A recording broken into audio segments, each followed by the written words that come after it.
Well, it was a big win for us. Going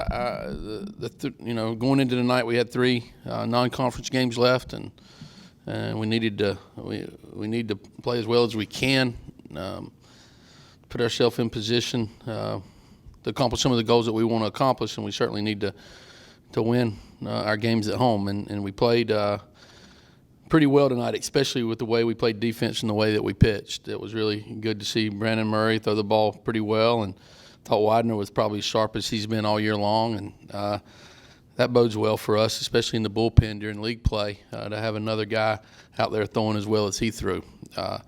Reed was good, and obviously Tyler finished it up for us. So we pitched and we played defense. We struggled offensively tonight, didn't capitalize on a couple chances, with Dom and Alex there with second and third and one out a couple times. Couldn't push a run across, but we stayed in the game and realized it was important and found a way to execute and get a run there in the seventh, and then Madison with the big hit in the eighth kind of gave us some breathing room. So good win heading into a very difficult challenge this weekend at Kentucky. After Marcus didn't get down a couple of bunts against Florida, he said he worked hard in the cage. Is that what kind of you want from your senior shortstop? Well, he's got to be he's got to be able to handle any situation that we throw at him, and I feel very, very comfortable knowing that any situation, whether it's a safety squeeze or suicide squeeze or hit and run or sack bunt, that he can handle it. And he's a very fundamentally sound player, and it's good to see him get that bunt down and turned into an RBI for him and a hit, and he can handle the bat very, very well. And he's gotten a lot of bunt hits in his career here. Hadn't bunted it very well this year, but that was a big bunt for us. You mentioned earlier in the season that Brandon Murray maybe didn't have as much confidence as you'd want him to have coming out of the bullpen. Just what do you think a night like tonight's going to do for him? Well, I hope it does. I hope it puts him in a good spot mentally, because we gave him the ball because we feel he's important to our team, and we feel he can bring our team a lot as we hopefully can get into tournament play. And he's got a good arm, and he's been throwing well. I mean, his velocity's up. His bullpens have been great.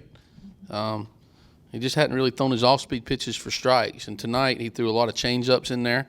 His breaking ball was better, still inconsistent but better. And I think his command was much better. So he gave us a good start tonight, and it should bode. I hope it bodes well for him mentally, and if he continues to throw like that, it'll certainly bode well for our team. That's all right. I can hear you.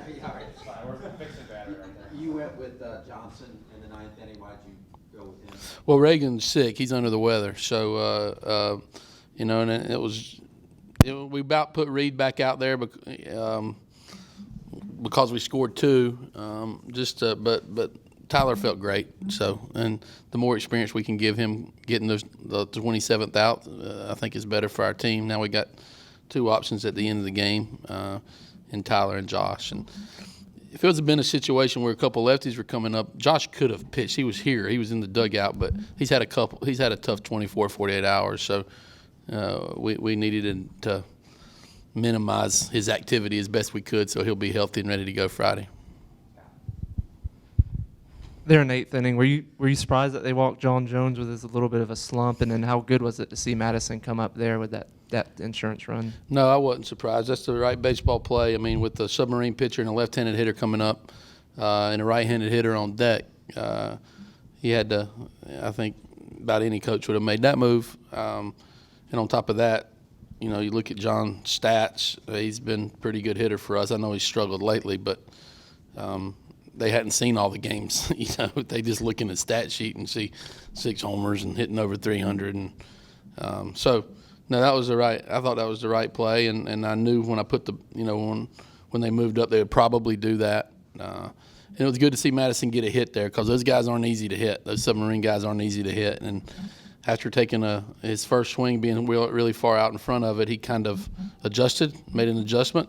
And it's always good to see hitters make adjustments within the at bat. And the big hit for us, and certainly enabled us to win the game. think the first 4 hitters for you guys struck out looking and had 7 in the first 3 innings. Was that disappointing? Yeah, I mean, it's never fun when you're. I think we started off the top of the bottom of the first with 3 strikeouts from 3 of our better hitters. The guy he's throwing bullets in there, and must have been hard to pick up because our guys have seen 93, 94 miles an hour before, but for a couple innings there, it looked like we haven't. And but we did take a couple walks. We started competing a little bit better in the middle of the game, and found a way to move the ball and get some bunts down, and manufactured a few runs. We did enough offensively to win, but the story of the game is the way we pitched and played defense. Chad, when Taylor pitches like that out of the bullpen, can you just talk about how much that lengthens that part of the team? Well, it just gives us a lot of depth, and we feel that he's got a big-time arm, obviously, and his velocity is starting to creep up. I don't know if it's because his arm's getting in better shape or the weather, but he was throwing some. I mean, he was throwing some good fastballs in there tonight, and he had command of his pitches. And we need someone from the 6th to 8th inning to kind of step up, Murray, Widener, whoever, to make our bullpen as deep as we want it to be. And that was certainly encouraging to see in regards to his performance today. Certainly, we're not going to hesitate putting him in a big situation going forward. And Murray's, Brandon and Taylor can certainly help read. They can work together to kind of set the game up for Josh and Tyler at the end. And he's an important part of our pitching staff for sure from a depth standpoint. And if we ever get into a situation where we have to play 2, 3, 4 games in 48 hours, certainly we can do a number of things with Taylor. We can pitch him in the bullpen. He can be a setup guy. He can start a game. Bodes well. That makes our bullpen as deep. Puts us in a pretty good situation regarding the depth of our staff.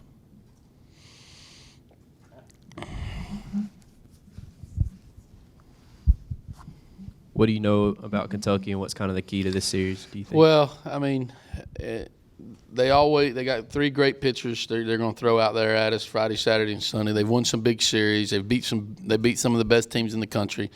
They won the series against Florida. They're always very, very difficult to play there. They have a great home field. They're very comfortable playing in their park. Shelby can hit the ball out of the park anytime. They all usually have great pesky guys at the top of the lineup to set the table for their middle guys. And they're starting pitching. Their 3 guys are as good as anybody in the league. They're high draft picks, Beggs, Brown, and Cody. I mean, it's going to be a great challenge. And with the importance of each and every game, because we only have 9 left, we're going to have to play our best baseball to put ourselves in a position to win.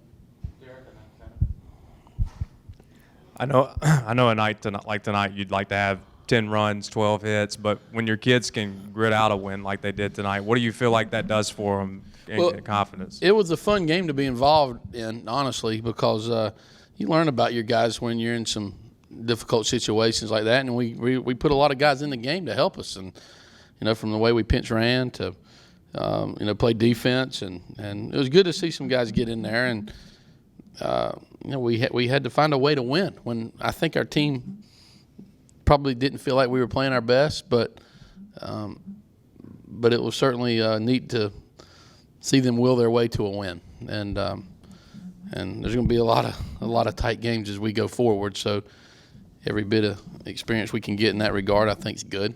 I'd like to swing the bat a little bit better, but sometimes in baseball you don't hit like you want, but if you pitch and play defense, you should have a chance, and we did that tonight. So. As you guys hit the stretch here and you're playing for a conference championship, I know the players, they're not oblivious to it, but as a coaching staff, how do you approach that? Do you guys talk about it, or you just put that out of your mind, or what's the mindset going into the league's too hard, and the games that we have left, 9 games to the fan and to you guys probably doesn't. It seems like a lifetime to me. and it's because the league's so hard. And honestly, if I won't start thinking about SEC championship until the last weekend series probably, and it's too far. Too much can happen in one weekend, and so many teams across the country lose 4 out of 5 or 5 out of 6, and if it does, our season's not over. We have to realize that. Just keep trying to play our best baseball, and hopefully with 1 or 2 games to play, we'll look up and say, okay, we got a chance to accomplish something here. But right now, I just want them focused on let's win our next game. Let's play our best our next game. Let's put all that outside stuff on the back burner. And if we play well and we win our fair share, maybe we're in that position. But it's way too early to think about that right now.